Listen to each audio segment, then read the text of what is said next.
I had been for some time searching the literature, trying to find some kind of theoretical basis for composition, for contemporary composition.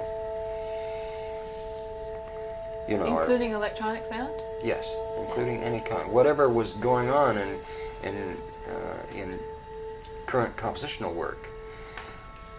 I felt a need for some kind of theoretical or intellectual handle on all of that. Mm-hmm.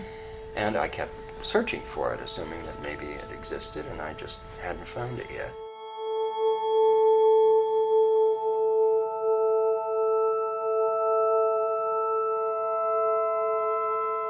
With the 20th century music, the theory that was available to be learned was no help, right? Yes, that's right. So, in fact, I was pretty naive about theory until, I don't know, took my first harmony lessons. That was the first real theory that I began to pick up. Mm-hmm. So a lot of it was just sort of absorbed, you know, I was not very consciously, I didn't really have any kind of a conscious theoretical handle on this stuff. I just had a feeling for it.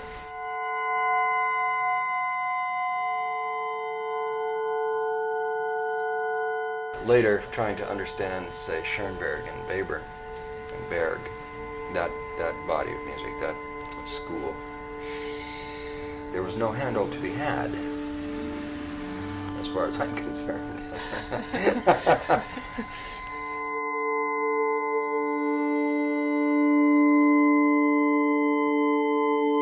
You developed as an outsider. Right. It may have given you a unique perspective. You mean an outsider to that theoretical tradition? Yes. Yeah, because I had never been comfortable with it. It became evident to me so early on that it was not going to be of any use whatsoever in dealing with 20th century music. Yeah. With at least the more radical, progressive 20th century music. And so I just couldn't get very interested in it, you know. As far as I was concerned, it was a useless tool. It had no usefulness as a tool to do what I wanted to do.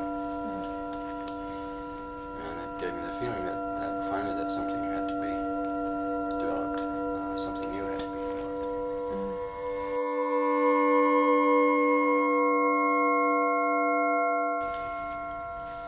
And the inspiration for what I did there finally came from just kind of by accident. I was reading all sorts of things, including work in perceptual psychology. And I came across this wonderful paper by a German psychologist called The Laws of Organization of Perceptual Forms, or something like that, Max Wertheimer. And I right away saw that some of the things he was doing he was applying to visual perception could fairly easily be transferred to auditory perception, musical perception.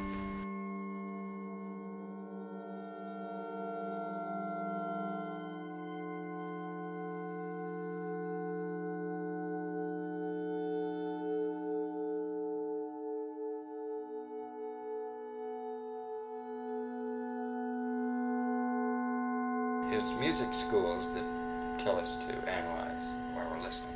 And most of the time we don't, even after we've gone through music schools. Or even if we're teaching in music schools, we don't listen to music that way. You know, if there's something strange happens, I may, say, well, what was that? And analyze it. But I'm not listening to a Mozart sonata analyzing a harmony. And the harmony is just a way of getting these things, sliding them by us. That's all harmony is. It's just a fastball,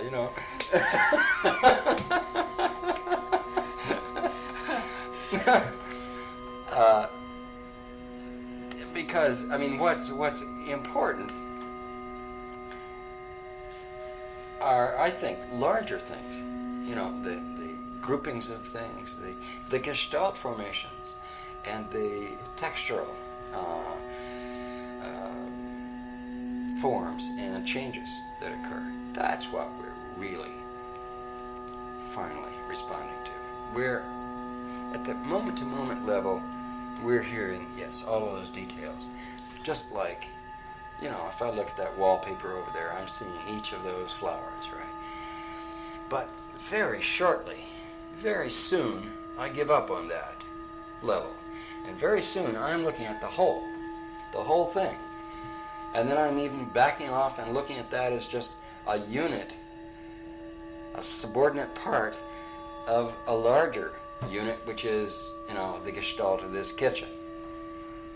Yeah. The details in those flowers are gone very soon. And, you know, they may be very nice. And if they weren't, I guess I wouldn't have them here.